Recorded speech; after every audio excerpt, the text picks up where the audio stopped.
जय हिंद दोस्तों। आज की वीडियो में हम जानेंगे प्रसिद्ध व्यक्तियों एवं स्वतंत्रता सेनानियों द्वारा दिए गए नारे एवं वचन, जो कि गवर्नमेंट एग्ज़ाम के पॉइंट ऑफ व्यू से काफ़ी इम्पोर्टेंट हैं।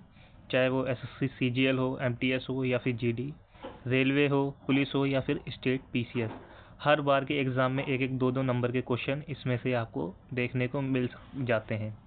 तो दोस्तों, सबसे पहले हम जानते हैं सुभाष चंद्र बोस जी द्वारा दिए गए नारे एवं वचन। तो दोस्तों, सुभाष चंद्र बोस जी ने कहा था, तुम मुझे खून दो, मैं तुम्हें आज़ादी दूंगा, दिल्ली चलो और जय हिंद। इसके बाद दोस्तों, भगत सिंह जी द्वारा दिए गए नारे एवं वचन।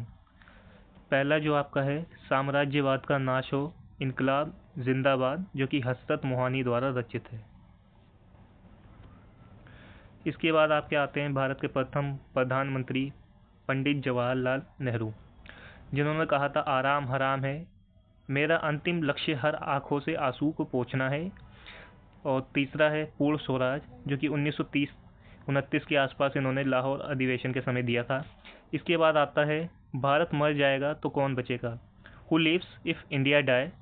और लास्ट आता है जो कि इन्होंने 14-15 अगस्त की मध्य रात्रि के आसपास दिया था, जो कि ट्रस्ट विद डेस्टिनी के नाम से बहुचर्चित भाषण था इनका। इसमें इन्होंने कहा था, आधी रात को जब दुनिया सो रही होगी, भारत जीवन और स्वतंत्रता के लिए जागेगा। ये काफ़ी महत्वपूर्ण टॉप पॉइंट है आपके एग्ज़ाम के पॉइंट ऑफ व्यू से। इसके बाद दोस्तों, बाल गंगाधर तिलक जी, जिन्होंने कहा था, स्वराज मेरा जन्मसिद्ध अधिकार है और मैं इसे लेकर रहूँगा। 1916 के आसपास कहा था ये इन्होंने। इसके बाद आपका सेकंड आता है, यदि हम वर्ष में एक बार मेंढक की तरह टर्राते हैं तो हम अपने कार्यों में कोई सफलता नहीं पाएंगे या सफलता नहीं मिलेगी। ये कांग्रेस के संबंध में इन्होंने कहा था। इसके बाद दोस्तों, इन्होंने दो पेपर जारी किए थे, जो कि अंग्रेज़ी में थे, मराठा और मराठी में था केसरी। इसके बाद दोस्तों, आपके आते हैं लाला लाजपत राय। इन्होंने कहा था, साइमन कमीशन वापस जाओ। जैसे कि दोस्तों आप जानते हैं, 1927-28 के आसपास भारत में एक कमीशन आया था जिसका नाम था साइमन कमीशन। उसके विरोध में इन्होंने कहा था, साइमन कमीशन वापस जाओ। इसके बाद इन्होंने जो दूसरा कहा था, मेरे सिर पर पड़ी लाठियों की चोट ब्रिटिश शासक के ताबूत की कील साबित होगी। यानी कि जब स्कॉट की लाठी का प्रहार इनके ऊपर हुआ था, उसके बाद इनकी मृत्यु हो गई थी, उस समय इन्होंने ये वचन दिया था ब्रिटिश सरकार को। यानी कि ये भी इनका एक प्रसिद्ध वाक्य है। इसके बाद आपके आते हैं महात्मा गांधी राष्ट्रपिता। इन्होंने कहा था, करो या मरो, स्वच्छता स्वतंत्रता से अधिक महत्वपूर्ण है।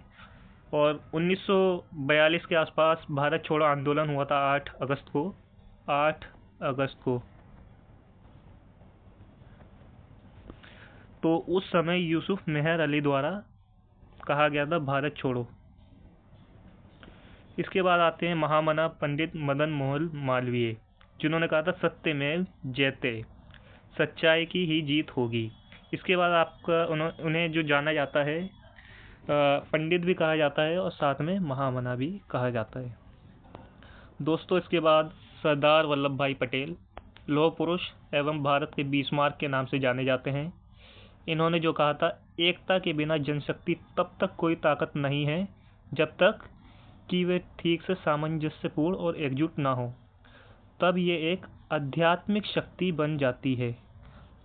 सॉरी दोस्तों, ये एक ही में शिफ्ट हो गया है, अलग अलग हो गया है, लेकिन ये एक ही है। इसके बाद आपका आता है, कर मत दो। और इन्हें जो सरदार की उपाधि दी गई थी, बारदोली की महिलाओं द्वारा दी गई थी महात्मा गांधी के जरिए। इसके बाद आपके आते हैं चंद्रशेखर आज़ाद जी।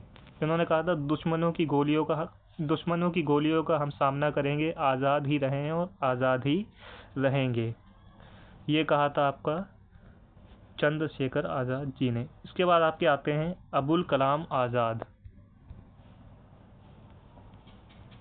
इन्होंने कहा था, मुसलमान मूर्ख थे, उन्होंने सुरक्षा की मांग की, और हिंदू भी मूर्ख थे, उन्होंने उस मांग को अस्वीकार कर दिया। इसके बाद आपके और हमारे श्रद्धेय डॉक्टर एपीजे अब्दुल कलाम, जिन्होंने कहा था, अपनी पहली जीत के बाद आराम ना करें, क्योंकि अगर आप दूसरी बार असफल हो गए तो अधिक लोग ये कहने के लिए इंतज़ार कर रहे होंगे कि आपकी पहली जीत सिर्फ मात्र एक तुक्का थी। इसके बाद आपके आते हैं लॉर्ड कर्जन। ये बंगाल विभाजन के समय वायसराय थे इंडिया के।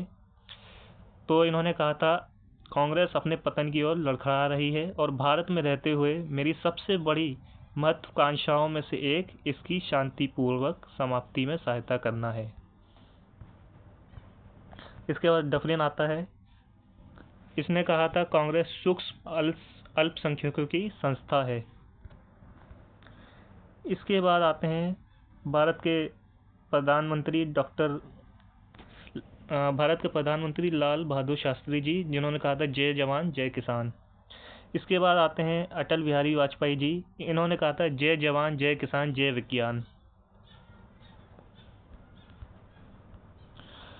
डॉक्टर इकबाल या मोहम्मद इकबाल, सारे जहां से अच्छा हिंदुस्तान हमारा।